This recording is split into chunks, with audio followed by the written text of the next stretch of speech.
All right, folks, picture a laundromat owner unleashing an army of flies on a scam artist. Now imagine a Portuguese student dishing out a loud lesson in respect to a noisy and disrespectful renovation crew. Hilarity ahead, revenge is on the menu, and boy, it's served loud and buggy. Alrighty, let's dive in. Ex-girlfriend was a scammer, so I put her in the slammer. Bippity boppity boo, I destroyed her family too. Posted by Jock BBC Boy. Around the time I secured my first full-time job and completed college, I felt ready to begin dating. A few of my coworkers had spoken highly of an app called Tinder, so I decided to try it out. After about a week on the app, I matched with a woman whom we'll call Talia. Talia lived in a different city, but on the day we matched, she mentioned she was visiting a cousin. We messaged through the app, and after verifying her authenticity through her Facebook and Instagram profiles, we exchanged phone numbers. She was employed full-time, had an apartment and her own car, and yet she was single. We had phone conversations for about 2 weeks, typically in the evenings after my work shift, before our schedules finally allowed us to meet. I drove my well-worn 1996 Honda Civic to her city and spent that Friday night there. I can't recall where we had dinner, and the following morning we ate breakfast at Waffle House. Talia did have her own apartment. However, she lived next to her grandmother, whom I awkwardly met the next day. Talia explained that her car was actually in her grandmother's name and that her apartment was in her cousin's name. She even showed me family portraits featuring her cousin, shared stories about her abusive ex, and admitted that her laundry room was embarrassingly infested with flies and roaches. We officially changed our social media status to dating that day. This was my first relationship in almost 4 years, so I was naturally excited. The scam. That day, Talia revealed she had been fired from her job a week prior but was too embarrassed to tell me. When I asked how she managed her bills, she replied that her grandma and dad had been assisting her. She asked if I could help with her car payment due that weekend. I declined. She then proposed acquiring a payday loan, banned in our state, suggesting the funds could be deposited into my checking account. I was uncomfortable with this and asked if there was another way she could obtain the loan. Talia replied that she couldn't use her grandma or dad's accounts as they had let her down in the past. I found it odd, but she became distressed. Consequently, I called my bank, where I'd had an account since high school graduation, opened a linked checking account, and gave Talia the new account and routing numbers. Talia contacted a payday loan company in Alabama, and by Sunday morning, the funds were in my linked checking account. As per our agreement, I gave her the money. Talia promised to repay the loan within 2 weeks. Despite my reservations, I returned home and back to work on Monday. Talia called me on Wednesday, announcing she had a new job. I asked about the payday loan, and she assured me it was taken care of. However, 2 weeks after the loan was set up, I was charged $47. I called my bank, verified the loan with Talia, and canceled the charge from the payday loan as I hadn't authorized it. We agreed to meet on Memorial Day weekend 2 weeks later. She told me her dad had given her a check for the entire loan amount, $1,800, and that she would deposit it into my bank located near her. I naively allowed her to deposit the check right before the long weekend. 2 weeks later, the payday loan company charged another $47 plus penalty fees and yet another $47. The $1,800 check had bounced. Talia became unresponsive and blocked me on all platforms. I informed my bank that I was a victim of fraud. Within hours, my main checking account, where my paycheck was deposited, my savings account, with $800 saved for a new car, and the new checking account were all closed. My best friend from college, Clark, discovered that Talia had 2 of every social media account. One she shared with me and another where she had a boyfriend. Her cousin from the family photos was actually her longtime boyfriend, Jason, who was currently in prison. From their social media posts, it was clear she visited him at least once a month and had plans to marry him. I spent days trying to recover my accounts and money. A bank representative, along with Clark and my mom, advised pressing charges for fraud. My bank mailed me a copy of the bounced check for criminal investigation purposes, revealing that the check was under Jason's name, not Talia's father's. That's when I decided to take revenge. The revenge. Previously, Talia had mentioned a minor infestation of roaches and flies in her laundry room. As I engaged with legal agencies to pursue forgery and fraud charges, I contacted Talia's apartment complex and reported the unsanitary conditions of both Talia and her grandmother's apartments. Within a week, Clark showed me that Talia had posted a request for temporary housing for herself and her grandmother since her parents wouldn't let her move in.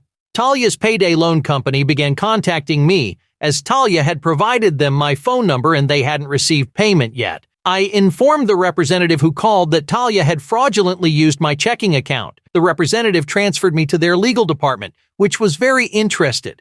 It turned out that both Talia's grandma and father owed the payday loan company money.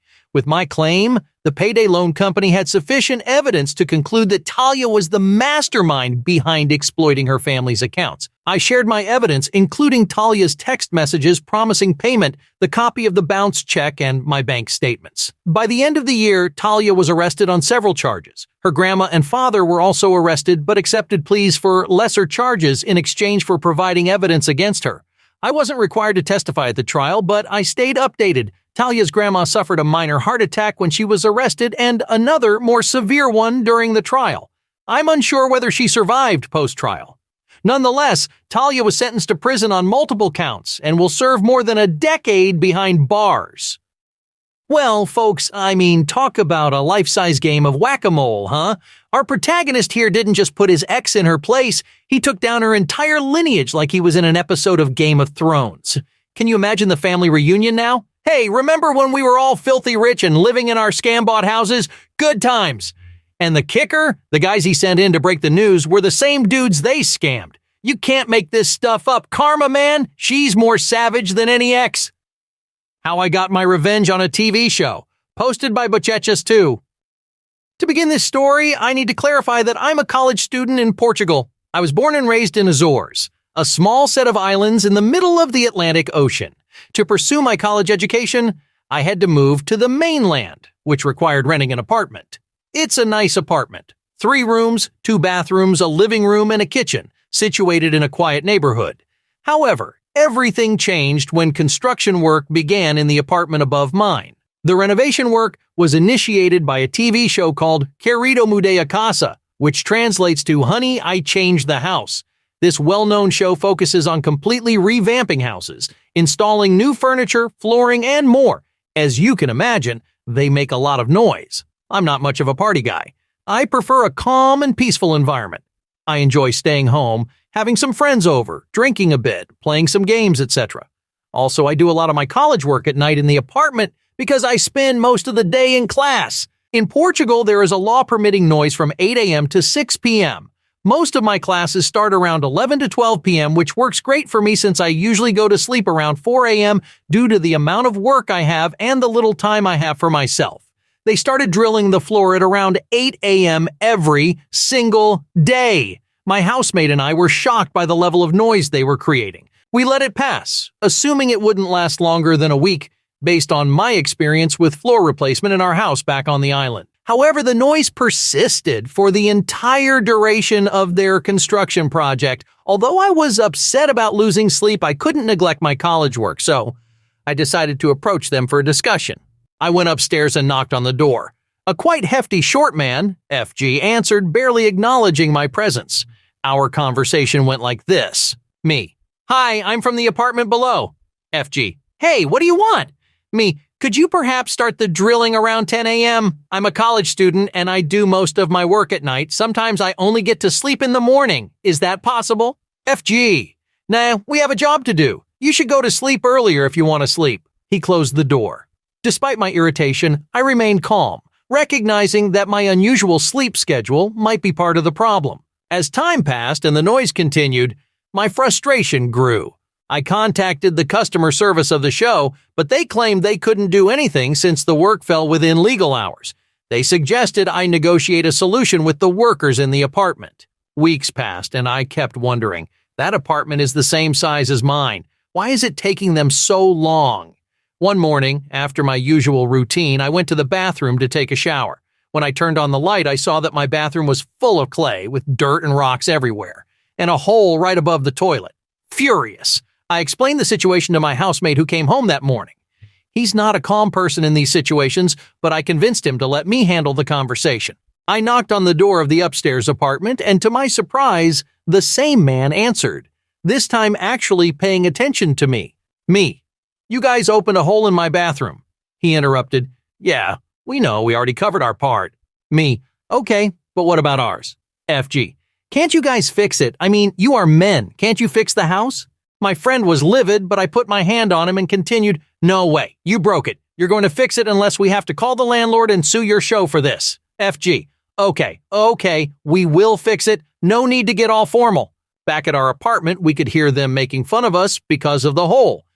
My friend was enraged, but I was calm because I had thought of a way to retaliate. A couple of days later, they finally decided to fix the hole. Two nice guys came down, apologized, and did the repair. We chatted and they were cool, but I had already planned my revenge. Both my friend and I have JBL speakers, high-quality ones that can play very loud. From then on, I started going to bed early to be up at 8 a.m. After my morning routine and preparations for college, I connected the speakers to my laptop and played Japanese prawn, known for the high-pitched screaming, at maximum volume on a loop until I got home around 6 p.m. The hilarity was immeasurable. My housemate agreed with my plan and we both began leaving the apartment earlier. One day, the same man from upstairs knocked on our door. FG. Hey, whatever you're doing, it has to stop. We are recording today and can't have those weird noises in the background. Me. Well, since you're legally allowed to make noise from 8 a.m. to 6 p.m., so am I. I can make whatever noise I want during that time. FG. That's going to hurt the show, and you know it. People love this show. Your mother probably watches and loves it. Me. Maybe, but she knows the situation here, so she doesn't really mind. I don't mind, and the landlord doesn't mind either. Can't you fix it yourself?